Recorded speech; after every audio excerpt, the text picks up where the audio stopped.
full details about Contour chairs and this free trade-in certificate through the mail, call me toll-free now.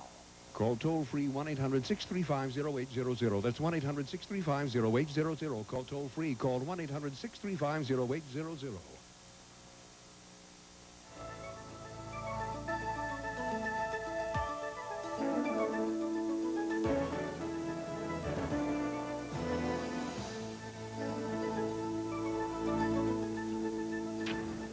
Money Wheel continues now at half past the hour. Welcome back. I'm Ted David. And I'm Ron Insana. Here's what's happening at the bottom of the hour as we check the market mood today. It is a bit watchful. Stock traders had been nervously awaiting last hour's announcement from the U.S. Treasury Department on the size of the government's quarterly refunding auction. On February 11th, $15 billion in three-year notes will be auctioned off, followed the next day by $11 billion in 10-year notes, and then Thursday, $10 billion in 30-year bonds will be auctioned off, the total package $36 billion. The Dow Industrial Average had only a limited response to the latest data on the size of the Treasury refunding. Currently, the blue chip indicator is off just about 3 points at 32.69 and change. It's oil stock components and Eastman Kodak accounting for the lion's share of the declines. Now, ahead of that announcement, stocks had been up slightly despite a sharp loss, as we said, in the shares of Eastman Kodak following news of its fourth quarter loss and earlier waves of profit-taking following yesterday's record-high close. The sell-off in Kodak, however, was more than offset by solid gains in other Dow components, including Sears, Procter & Gamble, Merck, and General Electric, parent of this network. Eastman Kodak is currently quoted on the downside off 3 7/8, but again, as you can see, GE is up 7/8. Merck holding on to a fractional gain. It's been rather choppy today. Procter & Gamble among the consumer non-durable stocks up 1 3/4. Sears among the retailers trading up 2 3/4. It actually pleased the street with its latest earnings report. Okay, we have about 29 minutes of trading left. Doesn't look like the Dow will do anything in terms of breaking new records, but the over-the-counter market is certainly strong today. Let's go to the boards and show you what we're talking about. The Dow is down 2.68 points to 3270.13. Transport's very strong today, although as John Murphy pointed out, we're seeing somewhat of a divergence here, at least for Dow theorists who like to watch transports and industrials move in tandem. The transport's up today on strength in the airlines. UAL up 2 7/8. Delta better by 1 7/8. And AMR up 1 3/4. Conrail strong today, up 2 3/8 on the session. And fractional gains for some of the other transports. The utilities down again today, down another 1 1/4. 4-month lows, 207.75 for the utility index. Commonwealth Edison down 3/8 at 36 3/8. Con Ed in New York is down, actually it's unchanged at this hour at 28. And we have the big board index up about 2/3 of a point to 229.48 on turnover of 237.1 million shares. Let's take a look at market breadth here. And a couple other numbers we like to follow for you at this time of the day. We have 148 new highs, 12 new lows, 982 stocks up, 727 stocks down, and 461 stocks unchanged. The broader market today up about 1 1/5 to 415.05. The Amex up 1.71 to 415.39. And unless something cataclysmic happens in the next 28 minutes, we'll have another record high close for the NASDAQ. It's up 6 1/4 points today. As we scan the list, Microsoft, one of the strong ones there, up 3 points. And the index itself is at 637.25.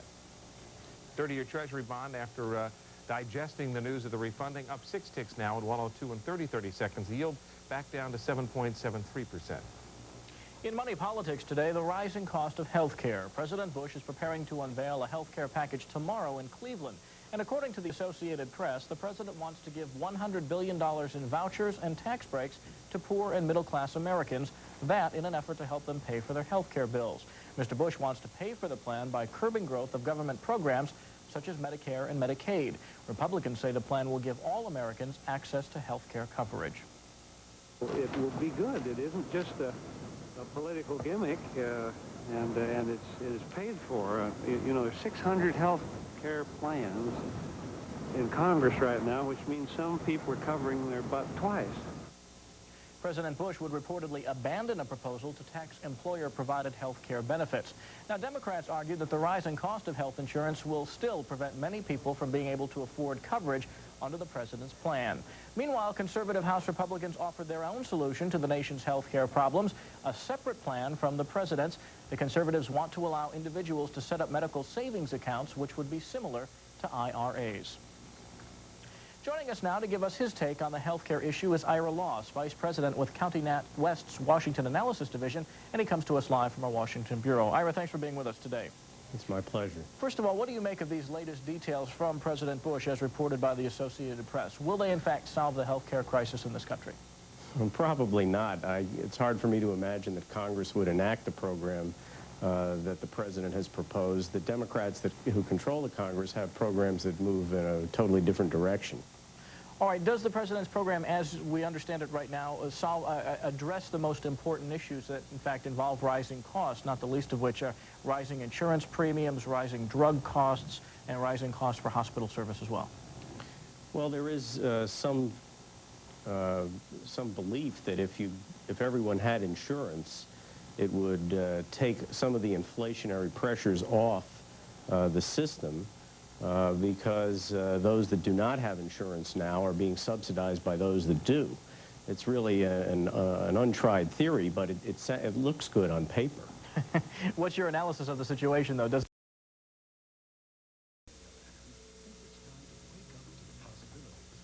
prices may never be this affordable again. Interest rates may never be this attractive. Altogether, it's a great time to buy a home. All it takes is opening your eyes to the opportunities and knowing who to call. Coldwell Banker. Expect the best. American Tangibles Limited wants to show you one of the most exciting profit-making strategies in America today. See how the $5 gold Indian head grew in value from $2,700 in 1980 to $4,500 in 1985 to an amazing $24,000 today. The $20 Liberty Type 3 grew from $875 to $2,950 to a spectacular $9,000 today. Discover why so many investors are moving their money from CDs, Ginnie Mae stocks, bonds, or other investments into carefully selected, very profitable U.S. rare coins. For this exciting money-making report and a free, valuable silver coin, call toll-free 1-800-525-6246. Discover which U.S. rare coins to purchase based on 35 years of numismatic profit-making history. Call toll-free 1-800-525-6246. This opening portion of Market Wrap is sponsored by The Travelers. You're better off under the umbrella.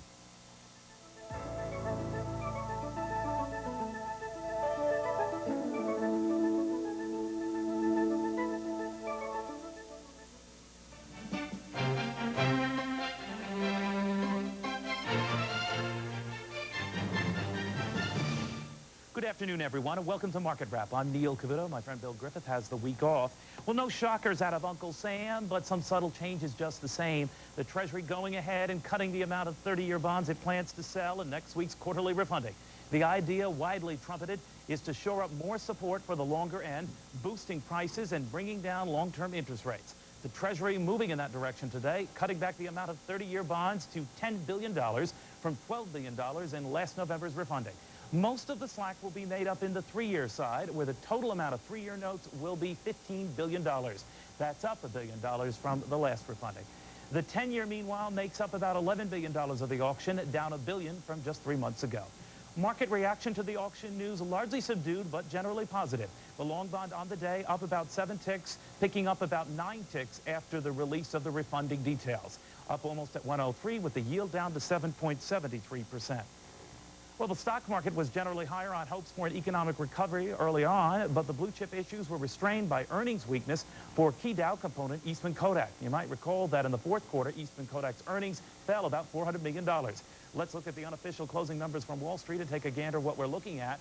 The Dow off about 16.5 points on the day, with Kodak giving up about 4 1/8 points at 46.58 points there. So a good reason for the big drop there. The transports, though, which had been up a lot more strongly, still up appreciably at better than 15 1/3 points northward, as some of the key airline issues fared very well indeed, with the likes of AMR, Delta, and UAL leading the way. UAL's better than 3.5 point gains, though, paired to about 1 3/4 by day's end. The utilities, though, dropped 1 1/4. Key weakness in some of the natural gas stocks, of course, a big drag there. A number of analysts telling me today that they feel that that's going to be a big depressant for the utilities down the road. The advanced decline ratio running about 9 to 7 positive, 480 issues unchanged on the day.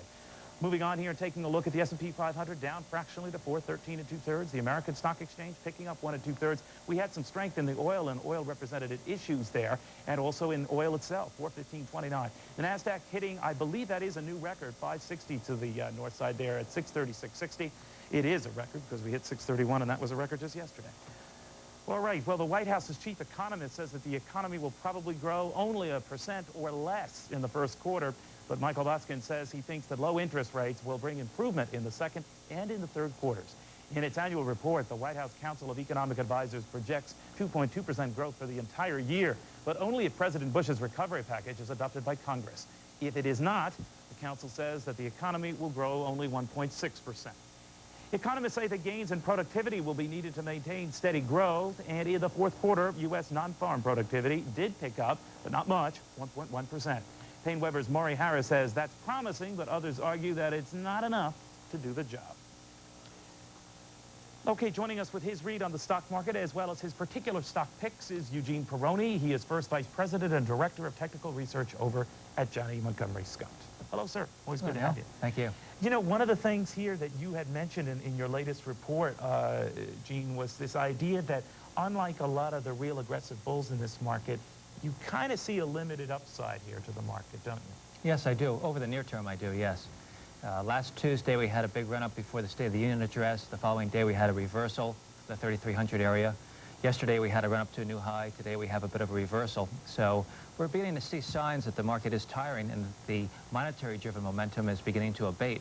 That puts the burden now on economic-driven factors. So we have to start to see earnings improve and certainly the economy in general begin to show some rejuvenation. Now, by monetary-driven momentum, I assume what you're saying is the prospect of additional Fed easing that appears less likely now.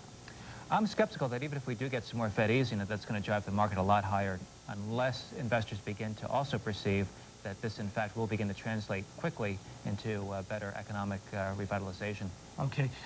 As we're going to show some of the stocks you're looking at, as we do that, you might also mention some of the groups. I think we can take a peek at this here as Gene speaks about some of the groups he likes to. Gillette is the first up. We like this one very much in a consumer non-durable area. Good support right around 51. I believe it closed right in that area today when we feel the upside is 58 plus over the short term. So minor downside risk versus considerable upside potential here in this one. A couple of them, you know, Procter & Gamble, of course, has been acting very well. So selectively, we still like this defensive group. Yeah, I was reading an interesting article concerning Gillette that the Gillette sensor has been just a runaway hit for the company. It really has obviously helped the bottom line. I give it personal recommendation, too. Yes, exactly. Well, that fancy with zillions of patents it has. What else here looks good to you here? Well, we like a company called Mediva on the American. It's a pharmaceutical company from England. Stock has done very well. We added it recently to our list at the 46th level, and today it had a pretty strong session. Yeah. We feel the stock over the near term, we had targeted 53. This is back when recommended 46. Of course, it's approaching that level now. But we do feel that longer term, the stock can move into the high 50s, 58, perhaps 61. And its main area of business again? Pharmaceutical. Okay, and so is this impacted at all by the dollar situation, or does it play much in this particular case, I would say no, it's not. The pharmaceutical group in general, though, I think is beginning to turn the corner after the whipping that it took last month. So I think that profit taking is out of the way, and this group will begin to emerge again as the backbone of the market, as a strong leadership area of the market to be reckoned with. Interesting. Anything else you got in your goodie bag here? Well, we also like Nucor, which is a specialty steel company in the cyclical area. Again, steels we're very mixed on, but Nucor looks particularly attractive to us here. Good support around the 94 area. We feel the stock can move to 98 to 101 on a trading basis, but on a 3 to 6 month basis, we look for the stock to move to 111 plus. Yeah, it's interesting with many of these stocks I noticed, Gene, you're already flirting closer to year highs. That doesn't worry you, does it? No, it doesn't, because in most situations we like stocks that are showing the ability to continue to achieve making new highs. Those are the stocks that we like. We don't want to bottom fish with stocks that don't have the potential to be rewarding short term. These stocks not only have been rewarding short term, but we think that longer term they're going to be strong participants in any rally as well. Are you decidedly anti-cyclical, though, at this stage in your planning? You don't like just key cyclical stocks? Or are you thinking more longer term that they might be beneficial? No, I think that we do like them. Of course, we have Nucor and we have several chemical stocks that we like. I guess I'm talking more the Dow type stocks. Oh, the Dow type stocks. Generally, yes. Yeah. You know, I think it's very mixed there, and the burden of proof is still on a turn in the economy. So I think there are good trading opportunities there, but not necessarily investments. But then we like individual stocks like a Micron Technology, Okay. a Ford Motor, and so on that I think are going to do well from here. All right, sir. Thank you very much. Always a pleasure having you. Eugene Peroni of Janney Montgomery Scott. Okay, when Market Wrap returns, we're going to have a couple of more developments for you. The parent company of Bloomingdale's is out of Chapter 11 and back on the trading floor on Wall Street. That story and more when we come back.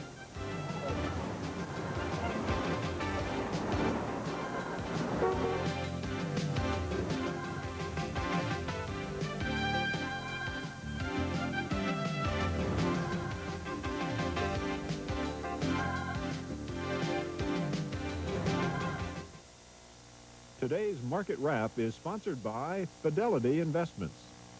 Your attention, please. The 631 will be delayed. Get some coffee? No. This gives me a chance to call my broker. Now? Sure. My broker's never in this early. You have to keep to his schedule? Trading decisions happen round the clock. That's why so many active investors choose Fidelity Brokerage Services. Fidelity has experienced brokers available 24 hours a day to place your trades. Plus, you'll save as much as 76% on stock and option commissions. Call this number now for your free Fidelity Brokerage Fact Kit. That's right. 500 shares at the market price at the open. Great. A couple more things I want to cover. And find out about Fidelity's fast on-time performance nationwide with significant savings. For your free fact kit, call Fidelity Brokerage Services at 1-800-826-5600. A Fidelity Investments Company. More reliable than most, this umbrella. Those who carry the Travelers carry the choice of 50% of the Fortune 500. For property and casualty insurance that can help reduce claims and control cost. A full portfolio of pension fund investment options. And one of America's largest healthcare networks. Open in case you want quality and service the Traveler's way. You're better off under the umbrella. When it comes to investing, your most valuable asset might be time. Money you'll need tomorrow has to be invested today. Franklin can help. Yes, we manage a number of funds aimed at long-term capital growth. Well, with Franklin's Growth Fund, you can participate in the growth potential of America's leading corporations. We offer a broad range of innovative mutual funds so that investors can target their financial goals. Call Franklin or your investment advisor today. Call 1-800-342-FUND. Investors, accept this giant 2,000-page reference as a gift. It brings you Value Line's new full-page research reports on 1,700 stocks and shows 100 top-ranked stocks for year-ahead price performance, plus 400 worst-ranked stocks to avoid now. And to stay ahead of the market, you'll receive 10 weeks of complete Value Line service, now only $55. Call 800-535-8831 for J.K. Lasser's new tax guide as an extra bonus. 800-535-8831. Call now.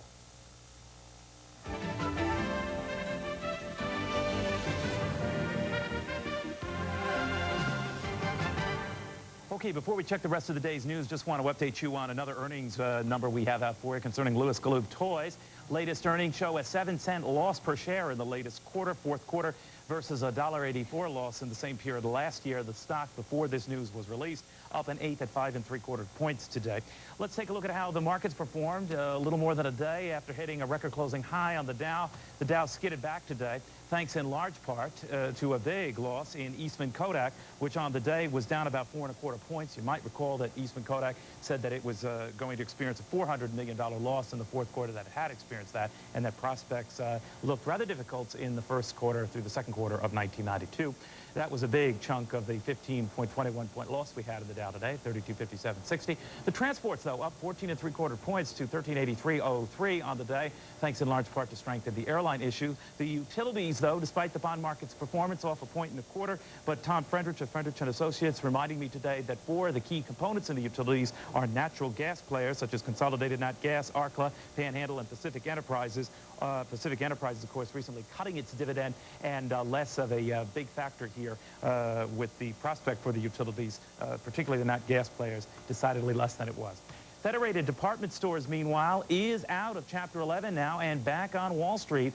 The company encompassing the old Federated and Allied stores, ending 5 years of turmoil that began with the Campo Corporation's multi-billion-dollar acquisition of Allied back in 1987. And as Dave Montes reports, the retailer hopes that its freedom from both Campo and bankruptcy will mean more prosperous days ahead. Federated is comprised of 5 major store chains, from Bloomingdale's to Bon Marché to A&S. In reorganizing, its management shut down some 40 stores